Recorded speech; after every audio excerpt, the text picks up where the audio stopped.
आणि एक राजकीय ब्रेकिंग न्यूज येते ती म्हणजेच अजित पवारांचा फोन मुख्यमंत्र्यांनी सुद्धा उचललेला नाहीये।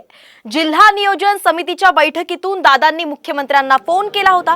खासदारांच्या प्रश्नासाठी हा फोन अजित पवारांनी केल्याची माहिती आहे, पण मुख्यमंत्र्यांनी अजित पवारांचा फोन उचललाच नाही।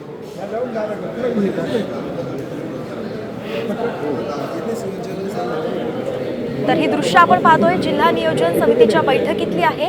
अजित पवारांनी मुख्यमंत्र्यांना फोन केला होता, पण त्यांचा फोन मुख्यमंत्र्यांनी उचललाच नाही। त्याच्याबद्दलची चर्चा ही त्या डीपीसी आयोजित केलेली होती। 2 वाजता डीपीसी सुरू झाली, 4:30 पर्यंत चालली। मी सगळ्यांना जे काही त्यांचे विचार मांडायचे होते, मतं मांडायची होती, काही त्यांच्या सूचना होत्या, त्या सगळ्या मी नंतर माझे सहकारी चंद्रकांतदादा पाटील, सहकारी दिलीप वळसे पाटील, आम्ही सगळ्यांनी ऐकून घेतल्या।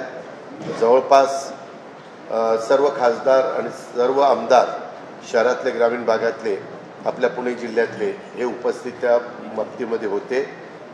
जिल्हा वार्षिक योजना खरं तरी 23-24 त्याला एकंदरीत 1191 कोटी रुपयाची योजना होती आणि ते 1191 कोटीच्या कोटी आम्ही राज्य सरकारकडनं जिल्ह्याला दिले आणि वितरित निधी 1190 कोटी 90 लाख रुपये त्या बाबतीमध्ये झाला आणि खर्चही 1190 कोटी 90 लाख रुपये झालेला आहे। खर्चाच्या वितरण तरतुदीची टक्केवारी बघितलं तर 100% झालं।